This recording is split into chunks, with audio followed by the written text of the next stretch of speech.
Dear student, welcome to Grammar Academy. We are going to discuss about one of the most important chapter in English grammar, that is sentence.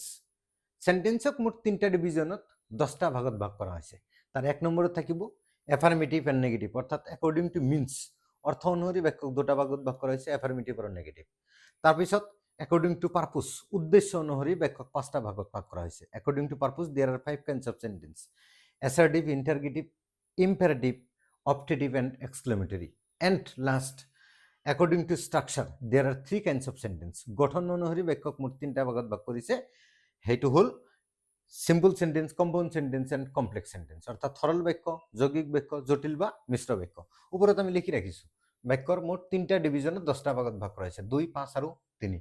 ইয়াৰ ভিতৰত আজি এই যে দুটাৰ কথা উল্লেখ কৰিছো যে অ্যাফাৰ্মেটিভ আৰু নেগেটিভ, আমি ইয়াৰ বিষয়ে আলোচনা কৰিম। How can we turn from affirmative to negative, আমি কেনেকৈ অ্যাফাৰ্মেটিভৰ পৰা নেগেটিভলৈ বাক্য ৰূপান্তৰ কৰিব পাৰি। অ্যাফাৰ্মেটিভৰ পৰা নেগেটিভলৈ বাক্য ৰূপান্তৰ কৰোঁতে মোষ্ট ইম্পৰ্টেণ্ট যি বিষয়বস্তুটো আমি আমাৰ মনত ৰাখিব লাগিব সেইটো হ'ল অক্সিলাৰি ভাৰ্ব। অক্সিলাৰি ভাৰ্বৰ ভিডিঅ' আগতে পোষ্ট কৰা আছে, তোমালোকে যদি চোৱা নাই তেন্তে তাৰ পৰা চাই ল'বা।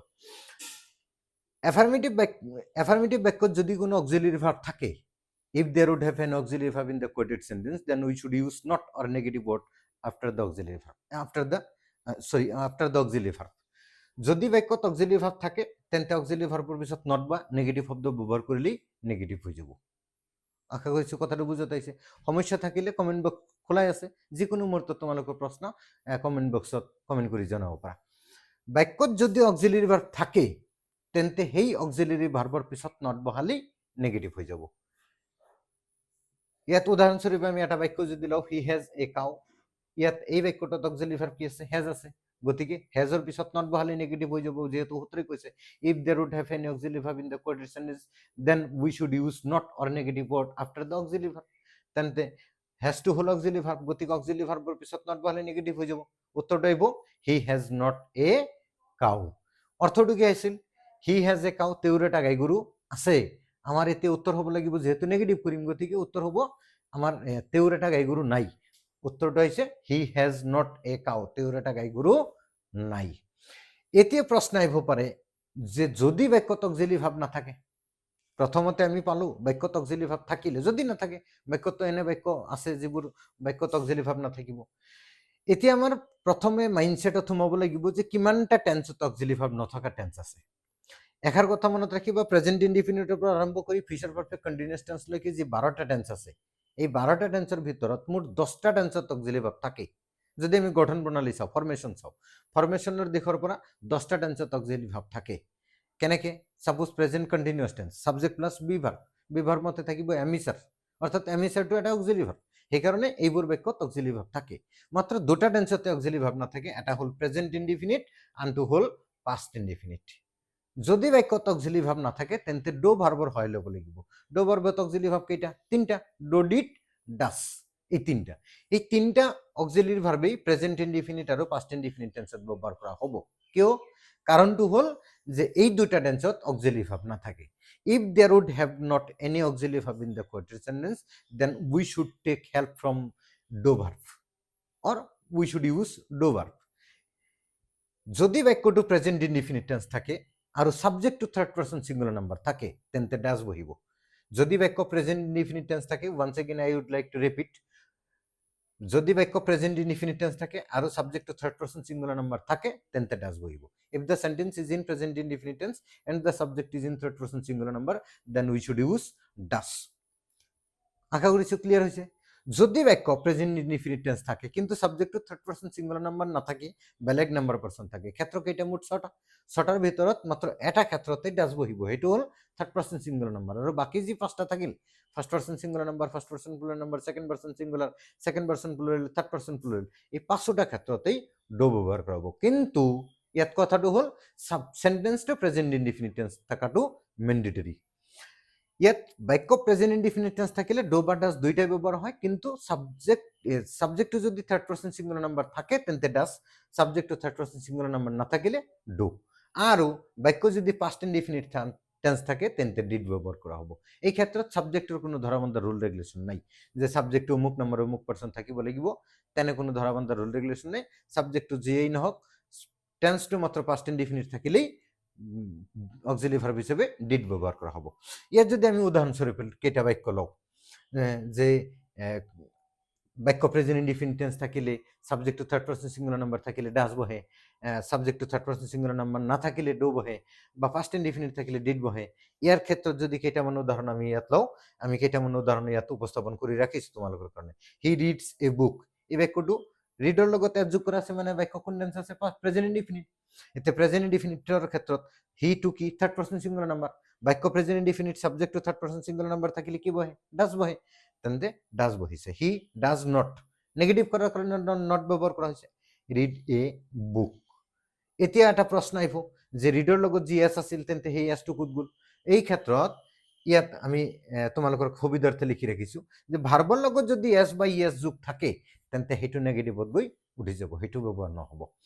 ভাৰ্বৰ যি মেইন ভাৰ্বটো সেই মেইন ভাৰ্বটো যদি পাষ্ট ফৰ্মৰ থাকে তেন্তে সেই পাষ্ট ফৰ্মৰ মেইন ভাৰ্বটো নেগেটিভত গৈ প্ৰেজেন্ট ফৰ্ম ব্যৱহাৰ কৰা হ'ব। বি2 থাকিলে বি1 হ'ব, অর্থাৎ ভার্বর পাস্ট ফর্ম থাকিলে ভার্বর প্রেজেন্ট ফর্ম হ'ব। কিন্তু ভার্বর যদি 3 নম্বৰ ফৰ্ম থাকে অৰ্থাৎ ভাৰ্বটো যদি ফাৰ্স্ট পাৰ্টিসিপল ফৰ্মত থাকে তেন্তে নেগেটিভত গৈ তাৰ কোনো পৰিৱৰ্তন নহ'ব। আমি উদাহৰণ লৈ আকৌ উভতিছো। হি ওয়েন্ট টু স্কুল, তেওঁ স্কুললৈ গৈছিল। ইয়াত বাক্যটো কোন টেন্সত পৰিছে, ওয়েন্ট কি গোৰ পাস্ট ফৰ্ম, অৰ্থাৎ হি সাবজেক্ট ওয়েন্ট ভাৰ্বৰ 2 নম্বৰ form, to school object subject plus B square plus subject, অর্থাৎ বাক্যটো হল পাস্ট ইনডিফিনিট। বাক্য পাস্ট ইনডিফিনিট থাকিলে তেন্তে ডিড ব্যবহার করা হবে, পাস্ট ইনডিফিনিট থাকিলে ডিড বহিব। হি ডিড নেগেটিভ করার কারণে নট। এতে সূত্রে গৈছে মেইন ভার্বটো যদি বি2 থাকে তেন্তে নেগেটিভত গৈ বি1 হ'ব, অর্থাৎ ভার্বর পাস্ট ফর্ম থাকিলে প্রেজেন্ট ফর্ম হ'ব। ওয়েন্টৰ প্ৰেজেন্ট ফৰ্ম গো, গো ব্যবহাৰ হয়েছে টু স্কুল। তাৰপিছত আছে দে ইট ম্যাঙ্গো, এই বাক্য কোন টেন্সত আছে present indefinite. They subject, eats verb, mango object, অর্থাৎ subject plus verb plus object, বাক্য প্রেজেন্ট ইনডিফিনিট। প্রেজেন্ট ইনডিফিনিট আছে দে কি থার্ড পারসন প্লুরাল নাম্বার, অর্থাৎ থার্ড পারসন সিঙ্গুলার নাম্বার না থাকিলেই ডো ব্যবহার করা হয়, তেন্তে ডো বহিছে। দে ডো নেগেটিভ করার কারণে নট, ইট ব্যবহার হয়েছে, ম্যাঙ্গোটো ব্যবহার করা হয়েছে।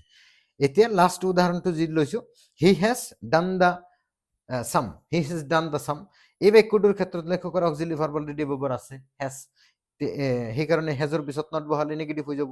কিন্তু ইয়াত যি ডানটো ব্যবহার করা হয়েছে, ডান হল ডো ডিড ডান, অর্থাৎ ডান হল ভার্বর 3 নম্বৰ ফৰ্ম। সূত্ৰে কলে যে ভাৰ্বৰ যদি 3 নম্বৰ ফৰ্ম থাকে তেন্তে তাৰ কোনো পৰিবৰ্তন নহয়, অৰ্থাৎ ডান ব্যবহাৰ হয়েছে, নেগেটিভত গৈও ডানে আছে, ইয়াৰ কোনো পৰিবৰ্তন হোৱা নাই।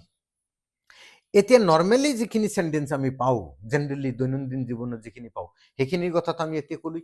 ইয়াৰ পিছত কিছুমান অতিৰিক্ত সূত্ৰ ইয়াত প্ৰয়োগ কৰা হয়, যে কিছুমান এক্সট্ৰা অৰ্ডিনাৰি সেন্টেন্স যিবোৰ আছে, যিবোৰ অকণমান ব্যতিক্ৰম ওপৰৰ সূত্ৰৰ তুলনাত।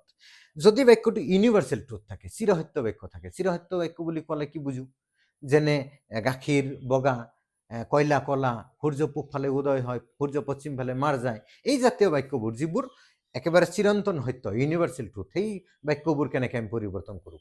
মনত ৰাখিবা যে ইউনিভাৰ্সাল ট্ৰুথ যিবোৰ বাক্য থাকিব, অৰ্থাৎ চিৰসত্য বাক্য থাকিব, সেইবোৰ বাক্য পৰিৱৰ্তন কৰাৰ কাৰণে মেইন ভাৰ্ব, অৰ্থাৎ এফাৰ্মেটিভ সেন্টেন্সৰ যি মেইন ভাৰ্ব থাকিব, সেই মেইন ভাৰ্ব নতুবা সেই বাক্যত ব্যবহাৰ থকা অবজেক্টৰ যিকোনো এটাৰ, ইয়াত কিন্তু মনত ৰাখিব লাগিব দেই যে হয় মেইন ভাৰ্ব নতুবা অবজেক্ট, যিকোনো এটা শব্দৰ অপোজিট ওয়াৰ্ড ব্যবহাৰ কৰিব লাগিব নেগেটিভত গৈ। অপোজিট মানে বিপৰীত শব্দ ব্যবহাৰ কৰিব লাগিব। আমি ইয়াত যদি এটা উদাহৰণ লওঁ যে দা সান ৰাইজেস ইন দ্য ইস্ট, সূৰ্য পূব ফালে উদয় হয়।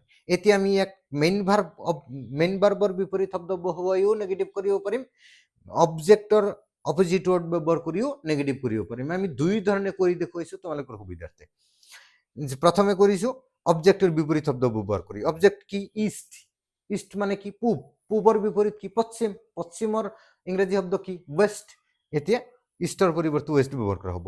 দা সান, দি সান ৰাইজেস ইন দ্য ইস্ট, বাক্যটো কোন টেন্সৰ প্ৰেজেন্ট ইনডিফিনিট টেন্সৰ। মনত ৰাখিবা ইউনিভাৰ্সাল ট্ৰুথ মানেই প্ৰেজেন্ট ইনডিফিনিট টেন্স, ইয়াত অন্য কোনো টেন্সৰ সিস্টেমই নেই। অৰ্থাৎ দা সান ব্যবহাৰ কৰিলো, এতে বাক্য প্ৰেজেন্ট ইনডিফিনিট, দা সান টু থাৰ্ড পাৰসন সিঙ্গুলাৰ নাম্বাৰ, সেই কাৰণে ডাজ ব্যবহাৰ কৰা হয়েছে, নেগেটিভৰ কাৰণে নট ব্যবহাৰ কৰা হয়েছে। ৰাইজেস অৰ্থাৎ মেইন ভাৰ্বৰ লগত এছ বা ইয়াত যোগ কৰা হৈছে, এছ টু ডি গৈছে, ৰাইজ ব্যবহাৰ কৰা হল। ইন দা ইস্টৰ পৰিৱৰ্তে ওয়েস্ট ব্যবহাৰ কৰা হল, অৰ্থাৎ ইস্টৰ বিপৰীত শব্দ ওয়েস্ট ব্যবহাৰ কৰা হল। এতিয়া আমাৰ প্ৰশ্ন আহিল যে ইয়াত মেইন ভাৰ্বটো আছিল ৰাইজ, এতিয়া ৰাইজৰ যদি বিপৰীত শব্দ ব্যবহাৰ কৰো তেন্তে ৰাইজ মানে কি উদয় হোৱা, উদয় হোৱাৰ বিপৰীত শব্দ কি অস্ত যোৱা বা মাৰ যোৱা। এতিয়া অস্ত যোৱা বা মাৰ যোৱাৰ ইংৰেজি শব্দ কি সেট, এতিয়া আমি সেট ব্যৱহাৰ কৰিছো the sun does not set in the east কিন্তু ভুল ক্ৰমেও কিন্তু ইয়াত আমি ওয়েস্ট ব্যৱহাৰ কৰিব নোৱাৰিম কাৰণ এটা বাক্যত দুইটা শব্দৰ বিপৰীত শব্দ প্ৰয়োগ কৰিব নোৱাৰিম যিকোনো এটা শব্দৰ আমি বিপৰীত শব্দ প্ৰয়োগ কৰিব পাৰিম যদি আমি কওঁ একেবাৰে সৰু এটা বাক্য লওঁ মিল্ক ইজ হোৱাইট তেন্তে উত্তৰটো কি আহিব মিল্ক ইজ নট ব্লেক কাৰণ হোৱাইটৰ বিপৰীত শব্দটো হ'ল ব্লেক উত্তৰটো আহিব মিল্ক ইজ নট ব্লেক আশা কৰিছো বুজত আহিছে এতিয়া তাৰপিছত আহিব যে যদি বাক্যৰ যি অক্সিলাৰি ভাৰ্ববোৰ ব্যৱহাৰ কৰা হয় সেই অক্সিলাৰি ভাৰ্বে যদি অৰ্থ প্ৰকাশ কৰে বা মেইন ভাৰ্ব ৰূপে যদি বাক্যত ব্যৱহাৰ কৰা হয় তেন্তে আমি কৰিবলগীয়া কি যদি বাক্যত অক্সিলাৰি ভাৰ্ব হিচাপে যিবোৰ অক্সিলাৰি ভাৰ্ব ব্যৱহাৰ থাকিব সেইবোৰে যদি অৰ্থ প্ৰকাশ কৰে যেনে হি ডিড দ্য জব তেওঁ কামটো কৰিছিল হি ডিড তেওঁ কৰিছিল অৰ্থাৎ ডিডটো এটা অক্সিলাৰি ভাৰ্ব হলেও এই ক্ষেত্ৰত অৰ্থ প্ৰকাশ কৰিছে মনত ৰাখিবা যদি কোনো অক্সিলাৰি ভাৰ্বে অৰ্থ প্ৰকাশ কৰে তেন্তে সেই অক্সিলাৰি ভাৰ্বটো আৰু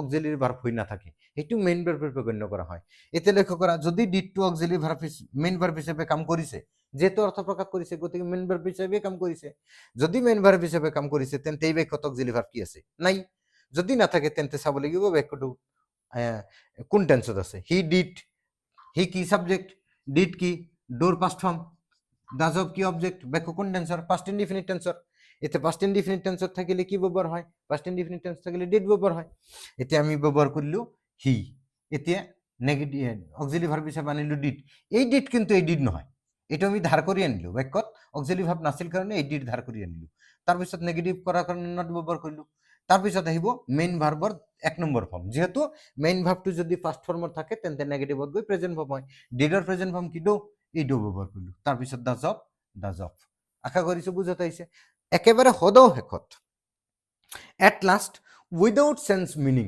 যিবোৰ নেগেটিভ আছে sense turn into negative without sense meaning অৰ্থৰ পৰিৱৰ্তন নকৰাকৈ নেগেটিভলৈ পৰিৱৰ্তন কৰা এনেবোৰ কিছুমান মেট্ৰিকত আহে বা অন্যান্য ক্লাছতো আহে তো তেনেবোৰ বাক্য আমি কেনেকৈ নেগেটিভ কৰিম আমি তলত কেইটামান উদাহৰণ দি ৰাখিছো সাধাৰণতে যিবোৰ সূত্ৰ আমি প্ৰয়োগ কৰিছো ঠিক সেই সূত্ৰবোৰেই ইয়াতো প্ৰয়োগ কৰা হ'ব মাত্ৰ ইয়াত তফাতটো হ'ল যে ইয়াত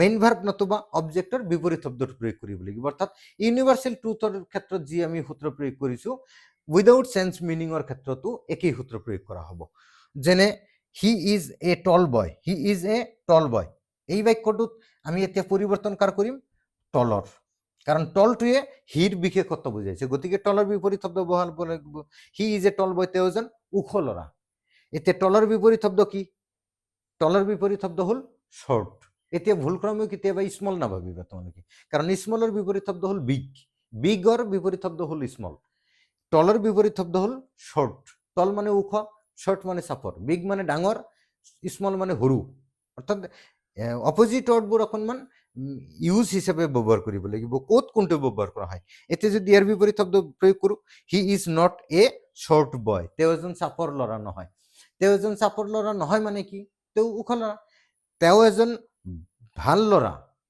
তাৰমানে যদি আমি কওঁ he is not a bad boy তেওঁ এজন বেয়া ল'ৰা নহয় বেয়া ল'ৰা নহয় মানে কি ভাল ল'ৰা ইজিলি কথাটো বুজা গৈ আছে এতিয়া আমি আৰু এটা উদাহৰণ তোমালোকৰ কাৰণে লৈছো যাতে তোমালোকৰ কথাটো বুজত আহে Sita is a beautiful girl Sita is a beautiful girl Sita এজনী ধুনীয়া ছোৱালী এতিয়া আমাৰ ইয়াত বিউটিফুলৰ বিপৰীত শব্দটো প্ৰয়োগ কৰিম বিউটিফুল মানে কি ধুনীয়া ধুনীয়াৰ বিপৰীত শব্দ হ'ল কুৎসিত অৰ্থাৎ বেয়া বিউটিফুলৰ অপোজিট ৱৰ্ড হ'ল আগলি অৰ্থাৎ সীতা ইজ নট এন আগলি গাৰ্ল ইয়াত এন ব্যৱহাৰ কৰা হৈছে দেই ইয়াত কিন্তু অকণমান চাবা ইয়াত যদিও এ ব্যৱহাৰ কৰা হৈছিল কাৰণ বিউটিফুলৰ আগত এ ব্যৱহাৰ কৰা হৈছিল সেইকাৰণে এতিয়া আগলিৰ ইউটো একো একোটা ভাৱেল সেইকাৰণে ইয়াত এন ব্যৱহাৰ কৰা হৈছে অৰ্থাৎ সীতা ইজ নট এন আগলি গাৰ্ল সীতা এজনী কুৎসিত ছোৱালী নহয় আশা কৰিছো আজিৰ ক্লাছটো তোমালোকৰ বুজত আহিছে যদি কাৰোবাৰ কিবা প্ৰশ্ন থাকে অকণমান দীঘলীয়া আশা কৰিছো তোমালোকে একেবাৰে এ টু জেড